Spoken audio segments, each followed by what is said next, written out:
In the late 19th century, after decades of British rule, something was bubbling up across India. A new generation, many of them exposed to Western ideas about things like liberty and nationhood, started to see things differently. This wasn't just another rebellion, it was a total shift in how people thought about their own identity. And it all kicked off with one simple but incredibly powerful question. This was the question that people from all walks of life started asking themselves. A question that, when you think about it, cuts right to the heart of the matter and challenges the very foundation of British rule. What is this country of India really? And who is it for? And the answer that started to take shape was, on the surface, very simple. But for the time, it was absolutely revolutionary. The answer was, India is for the people of India. And that meant all the people, no matter their class, color, caste, religion, language, or gender. This single idea was the seed from which the entire national movement would eventually grow. Okay, so you have this powerful idea spreading. But an idea is just an idea, right? It needs a voice. It needs organization to actually do something. And that's where we see the first political associations pop up, especially during the 1870s and 80s. So let's look at some of the key players on the scene. You had groups like the Pune Sarvajanik Sabha and the Indian Association starting to make waves. Most of these were led by a new generation of English-educated pros, think lawyers and public figures, who really had the tools to articulate what so many people were feeling. You know, the names these groups chose are super telling. Just take the Pune Sarvajanik Sabha. That word, Sarvajanik, literally breaks down to of or for all the people. This wasn't some exclusive club for the elite. Right there in their name, they were making a bold statement. Our goal is to represent everyone in India. And that idea of representing all the people points directly to their ultimate goal, which was sovereignty. The core belief driving them was that the Indian people, and only the Indian people, should have the power to make decisions about their own country, without somebody else calling the shots. This was the heart of this new nationalism.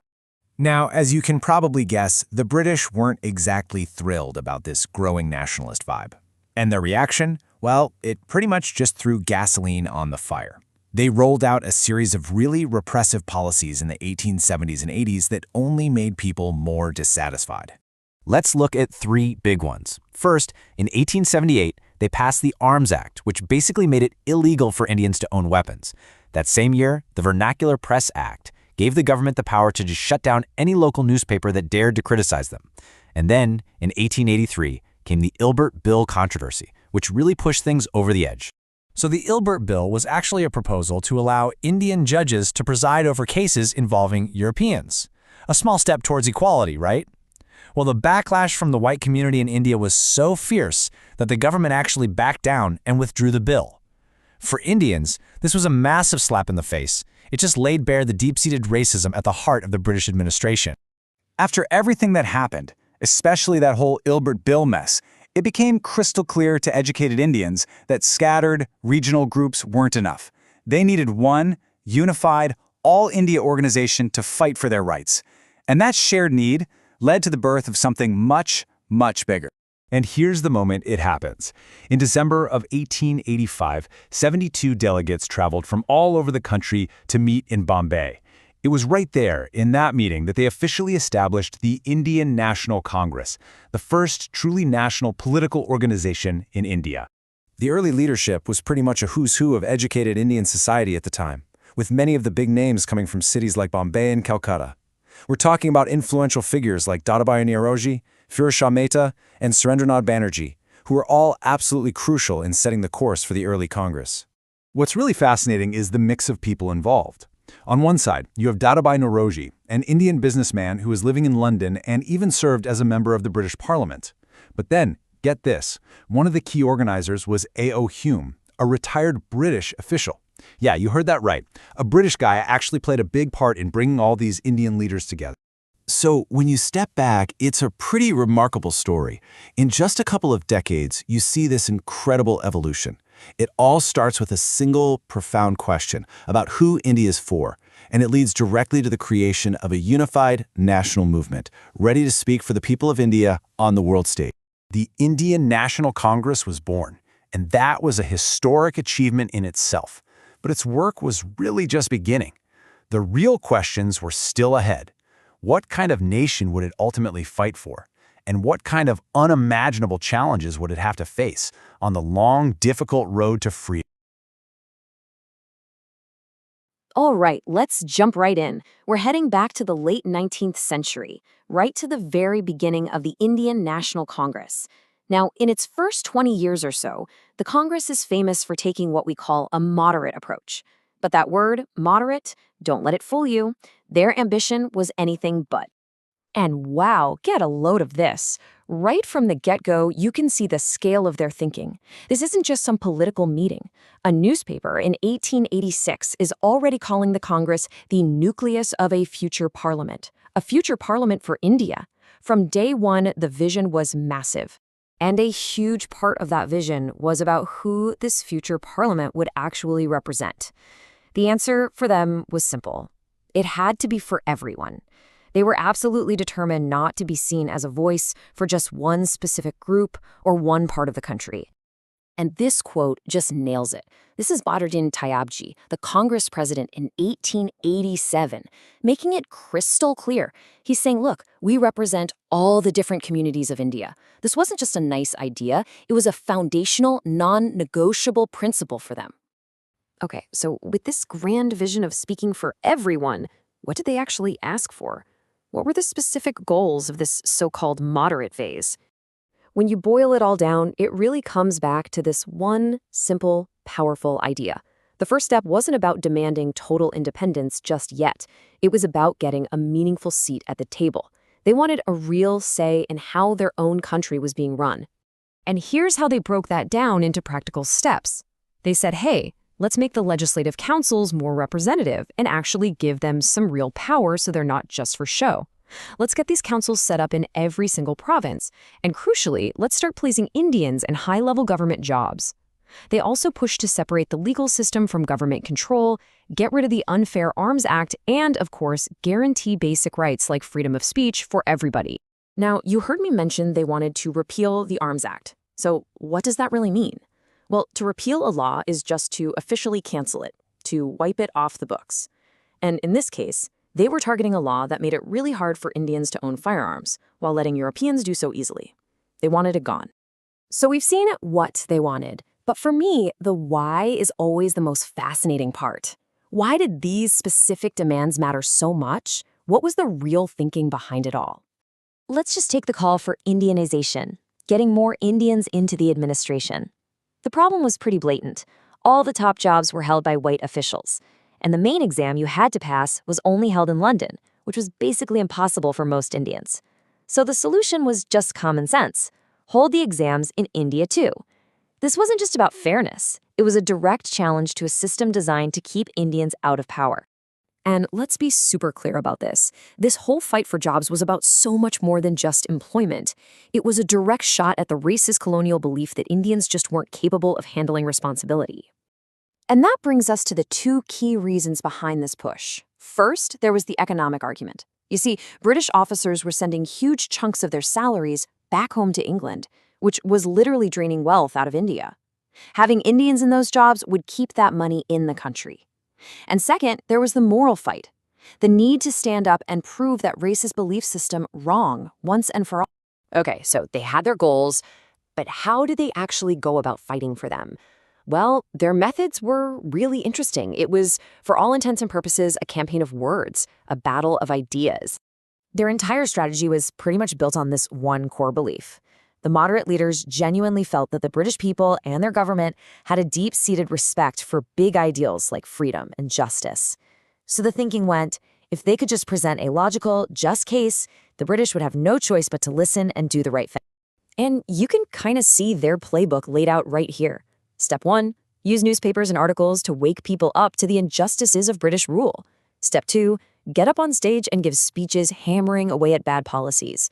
Step 3, send people out all over the country to rally support and build a movement. And finally, step 4, take all that public feeling and present it to the government, appealing directly to those British ideals of justice. You know, in a way, these early leaders were acting as publicists for the cause of India. And what's a publicist? It's just someone whose job is to spread information, build support, and get an idea out there into the world. And that is exactly what they were doing with every article, report, and speech. But their work wasn't just about politics and government reform. Not at all. The early Congress also developed this really powerful economic critique of British rule. And they did not pull any punches. They came right out and said it. British policies are what have led to the widespread poverty and the devastating famines we're seeing. I mean, that was a pretty radical thing to say back then, to directly blame the rulers for the economic destruction of the country. And just look at the incredible range of issues they took on. This shows they were thinking about everyone. They fought for farmers by demanding lower land taxes. They called for cuts to military spending, arguing that money should be used for things like irrigation, not foreign wars. They took up the cause of the hated salt tax, the mistreatment of Indian laborers working overseas, and even the problems faced by people living in forests. And that right there is the essential takeaway. Yes, the leaders of the early Congress were mostly from the educated upper crust of society, but their platform, the things they were fighting for, they were trying to give voice to the grievances of the entire nation, from the farmer in the field to the worker in the city. Which brings us to the big final question. Looking back at it all, was this moderate strategy of appealing to British justice the smart, necessary first step on a very long road? Or was it maybe a bit naive, a fundamental miscalculation of how colonial power really works? You know, it's a debate that's still going on today. What do you think? Hey everyone, today we're jumping into a really key moment in India's history. This is the story of a time when the entire fight for freedom just changed. We're talking about the shift from asking politely for reforms to powerfully demanding self-rule. And if one sentence could capture that change, it's this one from Bal Gangadhar Tilak. Freedom is my birthright and I shall have it. I mean, that's not a request, is it? It's a declaration.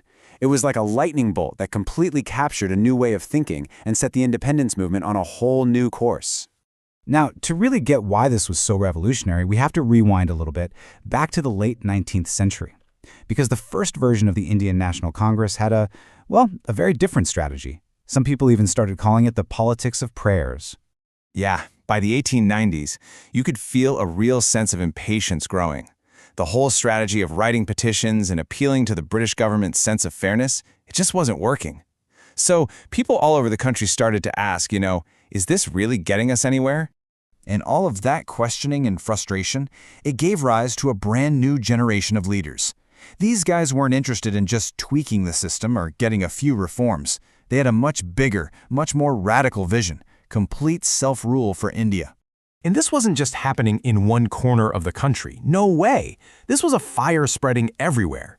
You had major figures popping up in different regions. Bipin Chandra Pal over in Bengal, Bal Gangadhar Tilak in Maharashtra, and Lala Lajpat Rai up in Punjab.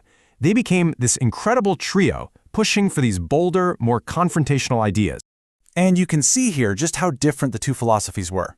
On one side, you had the moderates. Their whole game was petitions, the politics of prayers, basically counting on the British government's good intentions. But the radicals, they completely flipped that on its head.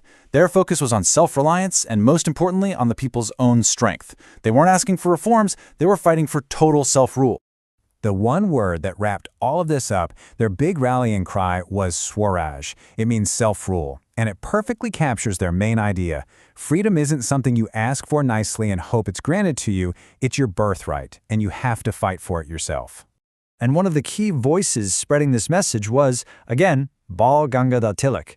His newspaper, Keshri, was more than just a newspaper. It was basically a weapon. It became one of the sharpest, most fearless critics of British rule, taking these radical ideas and putting them right into the hands of ordinary people. So you have these radical new ideas bubbling up, and more people are getting on board. But what was the catalyst? What was that one single event that took this change in thinking and turned it into a massive nationwide protest? Well, funnily enough, it was a decision made by the British themselves. The year is 1905, and the Viceroy of India, a man named Lord Curzon, decides he's going to partition Bengal. Now you gotta understand, Bengal wasn't just any old province. It was the biggest in British India, a huge political hub, and it also included areas we now know as Bihar and Orissa. So, what was the official justification? Why did they want to slice up this massive, influential province? Of course, the British had an answer all ready to go. The reason they gave sounded super simple and logical. It was all for administrative convenience. They just said the province was way too big to govern effectively. Simple as that. Case closed, right? Well, not so fast, because the people of India immediately ask the most important question, convenient for who exactly? Was this really for the convenience of the Bengali people, or was it for the convenience of British officials? To pretty much everyone outside the British government, the real motive seemed crystal clear. This looked like a calculated political move. The real goals? To weaken the growing influence of Bengali politicians and, literally, to split the Bengali people. It was a classic divide-and-rule strategy. But here's the thing about that plan. It backfired, spectacularly. Instead of crushing the independence movement, this move basically threw a giant can of gasoline on the fire. It woke up the entire nation. The partition didn't divide Indians, it united them like never before. The absolute arrogance of the decision made people furious everywhere. And for the first time, it brought everyone in the Congress, the old-school moderates and the new radicals, onto the exact same page, fighting against one clear injustice. And this unity wasn't just talk, it was all about action. People started organizing enormous public meetings and mass demonstrations on a scale nobody had really seen before. They got creative too, coming up with all kinds of new ways to protest.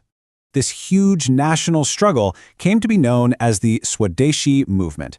And even though it was centered in Bengal, its message spread like wildfire. For example, down in Andhra, it was known as the Vande Mataram movement. This really was a national awakening. And we are not talking about a few dozen activists. Historical records tell us that thousands and thousands of ordinary people poured into the streets to join these demonstrations. This was the moment the freedom struggle stopped being just about leaders and became a true mass movement. So when you look back, the Swadeshi movement started as a protest against dividing one province. But what it ended up doing was so much bigger. It united a nation, it invented new ways for people to fight for their rights, and it cemented Swaraj, self-rule, as the ultimate goal. It really did build the foundation for everything that came next in India's long walk to freedom. In the early 20th century, the fight for India's independence was really starting to heat up. But here's the thing. It wasn't this single, unified movement. Oh, no. It was a messy, fascinating story full of fractures, rivalries, and, believe it or not, some really surprising alliances. Today, we're going to dig into how all that division actually, somehow, paved the way for unity. And that question, that's really at the heart of it all. The movement for Indian independence wasn't some solo act. It was more like a choir of competing voices. Sometimes they were in harmony, but a lot of the time they were clashing, each trying to figure out the best way to win their freedom. So here's how we're going to break it all down. First, we'll look at the spark that really ignited the call for self-rule. Then, we'll see how that flame, ironically, caused the movement to splinter apart. Out of those cracks, different visions for the future emerged, which led to, well, an incredible alliance that totally changed the game. All right, so our story really kicks off with one powerful idea that just spread like wildfire, Swadeshi. And this wasn't just about politics, It was a call for a massive shift in how Indians saw themselves and their own country's future. What's so amazing about the Swadeshi movement is how all-encompassing it was. This wasn't just, hey, let's oppose the British. It was about building a self-reliant India from the ground up. We're talking about promoting local businesses, setting up national schools, and championing Indian languages. It was, at its core, a massive call for national self-respect. But, for some people, building this new nation felt like it was taking way too long. And so a more radical idea started bubbling up from within the movements, the idea that self-help and peaceful protest were never going to be enough. They started arguing that to really break free, force might be the only answer. And let's be really clear about what they meant by revolutionary violence. For them, it was this belief that the system was just too broken to be fixed from the inside. They felt the only way to get real change was a complete and, if needed, violent overhaul, a total break from the old way of just writing petitions. So you'd think all this growing passion would bring people together, right? Well, actually, it did the exact opposite. It led to these huge fractures. The one path forward suddenly split, creating two major divisions that would define politics for years to come. The first big crack appears in 1906. You have this group of influential Muslim landlords and nawabs who were worried that their voices were getting lost in the Hindu-majority Congress. So they decided to form their own organization, the All India Muslim League. This was a huge moment, creating a brand new political force built specifically around religious identity. And they had a very clear agenda. They supported the controversial partition of Bengal, and this is the big one. They demanded separate electorates. That meant some political seats would be reserved only for Muslims, who would be elected only by Muslim voters. And get this, the British government agreed to it in 1909. That was a total game changer, because it basically encouraged politics to organize along religious lines. Now, just 1 year later, the second major fracture happens. And this time, it was an inside job. The Indian National Congress, which was supposed to be the main engine of the whole independence movement, literally split right down the middle. And this slide just lays out the disagreement perfectly. On one side, you've got the moderates. They were against using boycotts because they felt it was too aggressive, that it involved a kind of force they just weren't comfortable with. But on the other side, the radicals argued that mass mobilization and boycotts were the only things that would actually work on the British. This wasn't a small disagreement. It was a fundamental clash over how to win. Okay, so let's pause for a second. The movement is now officially split. We've got 3 distinct political groups on the field, and each one has a totally different playbook for how to achieve independence. You can just feel the frustration in this quote. Figures like Lala Lajpat Rai were just completely fed up with what they called the politics of petitions. You know, the moderate, slow, and steady approach of writing letters and making polite requests. They saw it as weak and wanted direct action that would harness the power of the people. Now, you're going to hear this word councils a lot. A key battleground for all these groups was trying to get a seat at the table in these government councils. These were basically administrative bodies where Indians could have some sort of a voice. For a lot of them, getting on these councils was a huge step, a way to try and change the system from within. This table is a great little scorecard of where things stood. After that 1907 split, the moderates ended up in control of the official Congress Party. The radicals, guys like Tilak and his followers, they were on the outside looking in. And meanwhile, the Muslim League was successfully carving out its own space by locking down those reserved seats in the councils. Okay, so everything's a mess, right? Everyone's divided. But then, after nearly a decade of all this infighting, something pretty remarkable happens. The broken pieces of the movement start to come back together. And this is where the story gets really interesting. Just look at this timeline. You can see the years of fracture right here. 1906, 1907, 1909. It's all about splitting up. But then, check out what happens in 1915 and 1916. All of a sudden, things start moving in the opposite direction, and fast. The first step was absolutely massive. The 8-year civil war inside the Congress Party was finally over. The moderates and the radicals basically realized that fighting each other was getting them nowhere, and their common enemy, the British, was more important. They buried the hatchet and came back together as one, much stronger organization. And they didn't stop there. The very next year, in a move that would have seemed impossible just a while before, the newly reunited Congress signed the historic Lucknow Pact with the Muslim League. Yep, the same group that had been formed in opposition to them a decade earlier. So what on earth could bring these bitter rivals to the same table? It came down to one single powerful goal. They decided to put their differences aside to make a joint demand for a government that actually represented the people of India. It was a stunning and incredibly pragmatic alliance. This pact was a real high point for Hindu-Muslim cooperation during the freedom struggle. But it also leaves us with this big, looming question that would hang over everything for decades to come. Sure, they'd found common ground for now. But in a political world so defined by division, you have to wonder, just how long could a fragile unity like that possibly last?